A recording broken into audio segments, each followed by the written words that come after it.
Hello friends, સ્વાગત છે તમારું મારી ચેનલ ધર્મિષ્ઠાની રસોઈમાં। આજે આપણે બનાવીશું દાળ પોટલી, જેના માટે આપણે 1 કપ તુવેરની દાળ લીધેલી છે, જેને આપણે પાણી ઉમેરી અને બરાબર ધોઈ લેશી। તો તમે દાળ ઢોકળી ખાઈને કંટાળ્યા હોય તો એકવાર આ રેસીપીથી દાળ પોટલી જરૂરથી બનાવીને ટ્રાય કરજો। હવે આપણે દાળને કુકરમાં ઉમેરી દેશી અને જે કપના માપથી આપણે દાળ લીધેલી છે તે જ કપના માપથી 3 ગણું પાણી ઉમેરીશું। એટલે 1 કપની સામે આપણે 3 કપ જેટલું પાણી ઉમેરી દઈશું। તો છે ને એકદમ સહેલું માપ। તો હવે આપણે તેમાં 1 ચમચી જેટલી હળદર અને 1 ચમચી જેટલું મીઠું ઉમેરી દઈશું। બધું જ ચલાવી અને એકદમ સરસ મિક્સ કરી લેશું। ત્યારબાદ આપણે તેમાં એક સ્ટેન્ડ મૂકી દઈશું અને આપણે માંડવીના બી અડધી વાટકી લીધેલા છે, તેમાં પાણી ઉમેરી મૂકી દઈશું। અને 4 નંગ મીડિયમ સાઇઝના બટેકા લીધેલા છે, તેને પણ આપણે ધોઈને લીધેલા છે, તેને ઉમેરી દઈશું અને આપણે તેને વિસલ કરી લેશું 5 વિસલ। તો આપણે ઢાંકી અને તેની 5 વિસલ કરી લેશું। ત્યાં સુધીમાં ઢોકળીનો લોટ બાંધવા માટે આપણે 1 કપ પાણી, તેમાં આપણે અડધી ચમચી જેટલું મીઠું, અડધી ચમચી હળદર, અડધી ચમચી લાલ મરચું પાવડર, ચપટી હિંગ અને અડધી ચમચી જેટલા અજમાને હાથની મદદથી મસળી અને ઉમેરી દઈશું। તો અજમાનો ટેસ્ટ છે તે એકદમ સરસ ઢોકળીમાં લાગશે।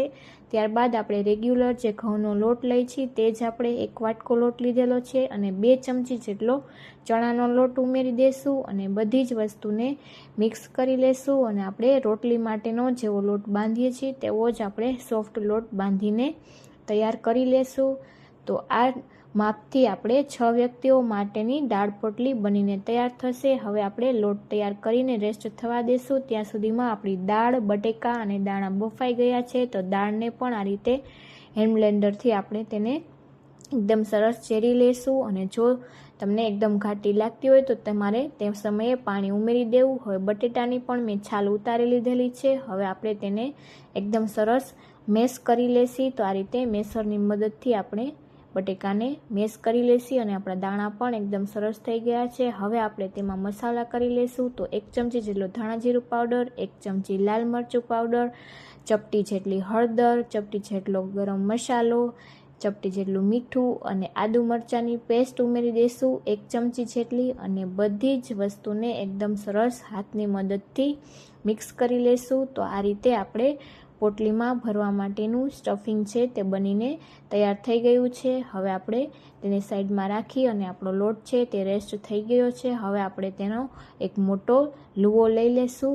તો આ રીતના મોટી સાઈઝનો આપણે લુવો લઈ લેશું અને તેને કોરા લોટમાં બોળી અને તેની રોટલી વણી લેશું। તો આપણે એકદમ સરસ પતલી અને મોટી રોટલી વણી લેશું અને તેમાંથી પછી આપણે નાની નાની પૂરી વણી લેશું, જેથી કરીને જલ્દીથી આપણી પોટલી છે તે તૈયાર થઈ જાય। તો આ રીતે મેં પાટલાના સાઈઝની પતલી રોટલી વણીને તૈયાર કરી લીધેલી છે। હવે કોઈ પણ આ રીતે વાટકીના માપથી આપણે નાની નાની પૂરી કરી લેશું અને ત્યારબાદ આપણે જે તૈયાર કરેલું સ્ટફિંગ છે તે તેમાં ભરી લેશું। તો સાંજના તમે શાક રોટલી ખાઈને કંટાળ્યા હોય તો આ રીતે એકવાર દાળ પોટલી જરૂરથી બનાવીને ટ્રાય કરજો, જે ખાવામાં ખૂબ જ ટેસ્ટી લાગશે। તો આ રીતે આપણે જે વધારાનો લોટ છે તેને ફરીથી લઈ લેશું અને તૈયાર કરેલું સ્ટફિંગ છે તેમાંથી થોડું સ્ટફિંગ લઈ લેશું અને આ રીતે તેને ગોળ વાળી લેશું અને પૂરીમાં વચ્ચે ઉમેરી દઈશું અને બધી જ સાઈડથી બરાબર પેક કરી લેશું। તો તમારે એ વાતનું ખાસ ધ્યાન રાખવાનું છે કે આપણી પોટલી છે તે એકદમ સરસ પેક થયેલી હોવી જોઈએ, નહીં તો આપણે દાળમાં ઉમેરીશું તો ખુલી જશે। તો આ રીતે એકદમ સરસ પેક કરી અને ઉપરનો વધારાનો લોટ છે તે આપણે આ રીતે તેને લઈ લેશું। તો આ રીતે બધી જ આપણે પોટલીને તૈયાર કરી લેશું। તો બધી જ પૂરી વણી અને આપણે પોટલી વણીને તૈયાર કરી લીધેલી છે। હવે આપણે દાળના વઘાર માટે 3 મોટી ચમચી જેટલું તેલ ઉમેરી દઈશું, અડધી ચમચી જેટલી રાઈ ઉમેરી દઈશું, ત્યારબાદ ચપટી હિંગ અને આપણે તમાલપત્ર, 2 સૂકા લાલ મરચાં, તજનો ટુકડો, બાદિયું અને આપણે 3 લવિંગ અને 6 થી 7 મીઠા લીમડાના પાન લીધેલા છે, તેને ઉમેરી અને 1 ચમચી જેટલી આદુ મરચાંની પેસ્ટ ઉમેરી દઈશું। બધી જ વસ્તુને એકદમ સરસ આપણે 2 મિનિટ જેવું સાતળી લેશું।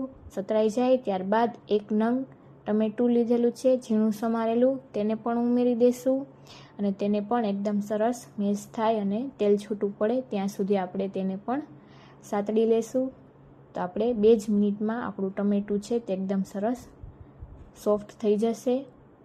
તો આ રીતે સતત ચલાવતા રહી આપણે તેને સાતળી લેશું. ત્યારબાદ આપણે ટમેટાના માપથી આપણે તેમાં હળદર ઉમેરી દઈશું. તો ચપટી જેટલી હળદર, ચપટી જેટલું મીઠું, 1 ચમચી જેટલું ધાણા જીરું પાવડર, અડધી ચમચી જેટલો લાલ મરચું પાવડર ઉમેરી એકદમ સરસ મિક્સ કરી લેશું. અને આ રીતે સતત ચલાવી અને ત્યારબાદ આપણે તૈયાર કરેલી દાળ છે જે આપણે ઝેરીને રાખેલી છે તે ઉમેરી દઈશું. અને દાળનું પ્રમાણ છે તે વધુ જ લેવાનું છે, કારણ કે આપણે ચણાનો લોટ ઉમેરેલો હતો ઢોકળીમાં, જેથી તે દાળને સોક કરશે. તો આ રીતે આપણે દાળ ઉમેરી દઈશું. તો દાળ છે આપણી ઘાટી છે, તો આપણે તેમાં ગરમ પાણી ઉમેરી દઈશું. આ રીતે પહેલાં બધું જ મિક્સ કરી લેશું. તમારે દાળને આછી જ રાખવાની છે. જો ઘાટી હશે તો એકદમ આપણી ઢોકળી છે તે કોરી થઈ જશે. જે આપણે પોટલી બનાવેલી છે તે હવે આપણે દાણા પણ તેમાં ઉમેરી દીધા છે અને એકદમ સરસ બધું જ મિક્સ કરી લેશું. તો આ રીતે આપણે દાળને 2 થી 3 મિનિટ જેવું ઉકળવા દીધેલું. હવે આપણે તેમાં ખાંડ ઉમેરી દઈશું. તો આપણે 2 ચમચી જેટલી ખાંડ ઉમેરી દઈશું અને 1 લીંબુનો રસ ઉમેરી દઈશું. તો આ દાળ છે તે એકદમ ખાટી મીઠી હશે તો જ એકદમ ટેસ્ટી લાગશે. તે એટલા માટે આપણે ખટાશ અને ગળાશ બંને તેમાં ઉમેરેલું છે. હવે આપણે આપણી દાળ ઉકળી જાય ત્યારબાદ આપણે તૈયાર કરેલી આ દાળ પોટલીને ઉમેરી દઈશું. તો એકદમ સરસ આપણી દાળ ઉકળી ગઈ છે. હવે આપણે પોટલીને ઉમેરી દઈશું. તો આ રીતે બધી જ પોટલી ઉમેરાઈ જાય ત્યારબાદ આપણે તેને મિક્સ કરી લેશું અને તેને ઢાંકી અને થવા દઈશું. તો ઓછી મહેનતમાં અને સાંજ માટે આપણી આ ડિનરની રેસીપી બનીને તૈયાર થઈ જશે અને ખાવામાં પણ ખૂબ જ ટેસ્ટી લાગે છે. તો આ રીતે એકવાર આ રેસીપીથી તમે પણ જરૂરથી બનાવીને ટ્રાય કરજો. હવે આપણે 2 મિનિટ જેવું તેને ઢાંકી અને થવા દીધેલું. તો તમે જોઈ શકો છો કે 2 જ મિનિટમાં આપણી ઢોકળી છે તે એકદમ સરસ ફૂલાઈ ગઈ છે. આ રીતે આપણે તૈયાર કરેલી પોટલી છે તે એકદમ સરસ ફૂલીને તૈયાર થઈ ગઈ છે. હવે આપણે ઉપરથી થોડા લીલા ધાણા ઉમેરી દઈશું. તો એકદમ સરસ ખાવામાં ટેસ્ટી એવી, જોતાં જ ખાવાનું મન થઈ જાય એવી આપણી દાળ પોટલી બનીને તૈયાર છે, જેને આપણે સર્વિંગ પ્લેટમાં લઈ લેશું. અને ત્યારબાદ ઉપરથી આપણે તેમાં ડુંગળી, ટમેટાં અને સેવથી તેને ગાર્નિશ કરી લેશું. તો આ રીતે થોડા આપણે ડુંગળીના ટુકડા, ટમેટાના અને સેવ ઉમેરી દઈશું. તો એકદમ સરસ આપણી ટેસ્ટી દાળ પોટલી તૈયાર છે. તમને આ રેસીપી કેવી લાગી તે કોમેન્ટમાં જણાવવાનું ભૂલતા નહીં. અને જો તમને મારો આ વિડીયો ગમ્યો હોય તો વિડીયોને લાઈક કરજો, તમારા ફ્રેન્ડ્સ અને ફેમિલીમાં શેર કરજો. અને જો ચેનલમાં નવા હોય અને હજુ સુધી સબસ્ક્રાઈબ ન કરી હોય તો સબસ્ક્રાઈબ કરી લેજો, જેથી અવનવી રેસીપી મળતી રહે. Thank you.